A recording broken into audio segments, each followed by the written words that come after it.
చాలా మంది అడిగే ప్రశ్న ఏంటంటే, బీపీ ఎందుకు పెరుగుతుంది?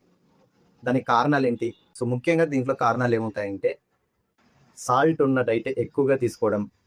అంటే పికిల్స్ గానీ, చిప్స్ గానీ, ఫాస్ట్ ఫుడ్ గానీ, ఇలాగా సాల్ట్ గానీ, ప్రిజర్వేటివ్స్ ఉన్న ఫుడ్ ఎక్కువగా తీసుకోవడం. సాల్ట్ ఎక్కువగా ఉండడం వల్ల వాటర్ రిటెన్షన్ అంటే శరీరంలో నీటి శాతాన్ని లోపలే ఎక్కువ ఉంచే అవకాశం ఎక్కువగా ఉంటుంది. దానివల్ల రక్తంలో నీటి శాతం పెరిగి, రక్తం పెరిగి హార్ట్ ఎక్కువగా పంప్ చేయడానికి దోహదపడుతుంది. కాబట్టి ఎక్కువ బరువు ఉండడం వల్ల గానీ, లేకపోతే కంటిన్యూగా కూర్చొని వర్క్ చేసి సెడెంటరీ లైఫ్ స్టైల్‌కి అలవాటు పడ్డ వాళ్ళలో గానీ, బీపీ వచ్చే అవకాశం ఎక్కువగా ఉంది. అలాగే స్మోకింగ్ గానీ, ఆల్కహాల్ గానీ అలవాటు ఉన్న వాళ్ళలో. స్మోకింగ్‌లో ఏంటంటే, స్మోకింగ్ తీసుకోవడం వల్ల నికోటిన్ అనే పదార్థం మన శరీరంలోకెళ్ళి వాసో కన్‌స్ట్రిక్షన్ జరుగుతుంది. అంటే రక్తనాళాలు కుంచించుకుపోవడానికి హెల్ప్ అవుతుంది. దానివల్ల బ్లడ్ ప్రెషర్ పెరిగే అవకాశం ఎక్కువగా ఉంటుంది.